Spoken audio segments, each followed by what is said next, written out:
तू ही खाई दे फिर आई बोल खाई दे ना।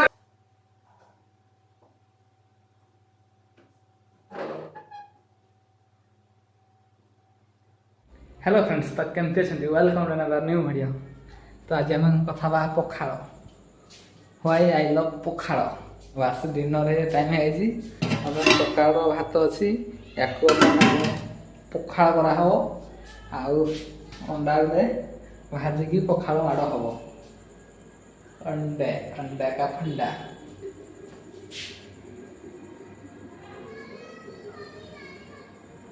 तो बेसी किसी रोषे कर पड़ा नहीं, जस्ट पखाड़ भात को अंडा माड़ कर खाओ शांति रुख। तो आ गए मेन कारण है जो प्लस 3 पढ़ुली तो से पखाड़ पूरा अलग लेवुल माड़ है माने गोटे वीडियो छोट फुटेज अच्छी से सेयार करदे आप पाखे। तू ही खाई दे फिर आई बोल खाई दे ना मैं दे बिल थर कर ना नहीं दे ना नहीं दे ना नहीं थर कर तू ये तो ये बताए मुंह कर भाई लाई भाई हेलो पखाड़ बॉडी वाले बेड ऊपर दे बंद कर।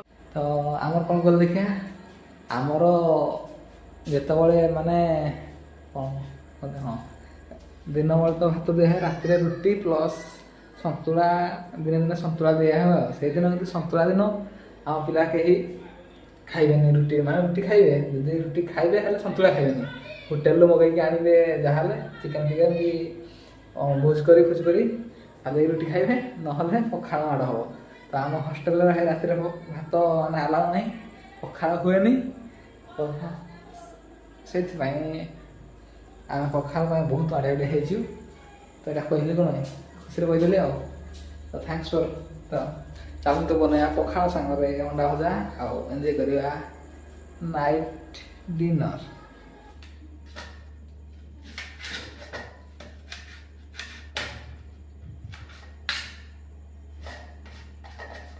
आहा टमाटर बड़े मजेदार।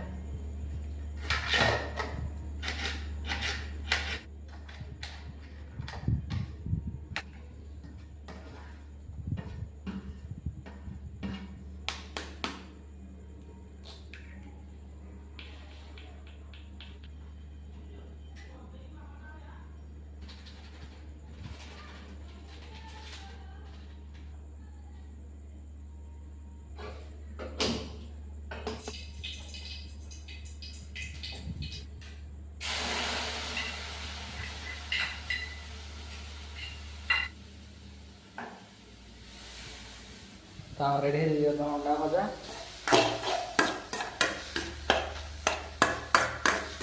तो बाड़ी बुढ़ाई पूरा रेडी करे कथा हवा।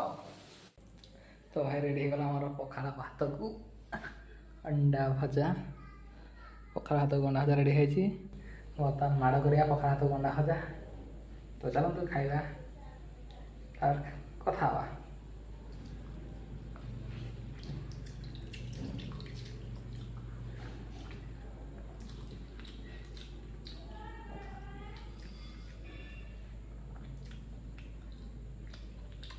और पखाड़ भात गरम गरमा गरम अंडा भजा तार कम्बिनेसन पूरा अलग अरे आलू फालू भजा भल था किंतु जेहेतु मुझे माने सर्ट्रे चलिए सर्ट्रे खाया ट्राए करुँची से सर्ट आइटम अंडा भजा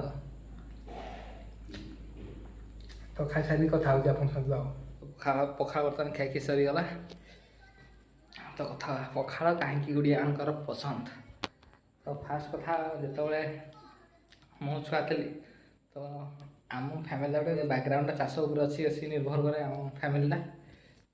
तो जो मुझे छुआ थी तो से भाई ट्रैक्टर नाला पावर टिलर नाला तो जो बलद घुमती हल तो हल कराए हल तो से सका सका भाई कौन दिन 10टा बेला जा हल करी कि ना तो सका 4:30 5टा बेलू उठिक जा बिलरे हल करूँ।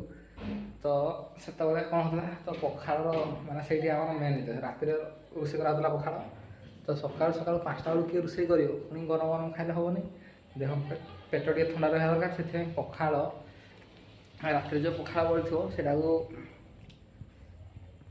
ସକାଳୁ ସକାଳୁ ପୁରା ଭଜା ଟିକେ କି ଅଣ୍ଡା ଭଜା ଟିକେ କି ଆମର ଗୋଟେ କଇଁଆ ତେନ୍ତୁଳି ଆଚାର, ତ ତେନ୍ତୁଳି ଆଚାର କିମ୍ବା ଠାକରା ମାନେ ଆମ୍ବ ଆଚାର ଏମିତି କିଛି ସବୁ ଗୋଟେ ଥାଏ। ସେଇଟା ସହିତ ସକାଳୁ ସକାଳୁ କୁଟିକି ଭାତ ପୁରା ଖାଇକି ସକାଳୁ ସକାଳୁ ପଖାଳ ମାଡ଼ କରିକି ବିଲକୁ ପଳାନ୍ତି ଆଉ। ତ ସେଇଥିପାଇଁ ଆମ ସବୁ ଚାଷୀ ଘର ପ୍ରଥମ ପସନ୍ଦ ପଖାଳ, କାରଣ ପଖାଳ ମାଡ଼ ନ କଲେ ସେ କାମ କରିପାରିବେ ନାହିଁ।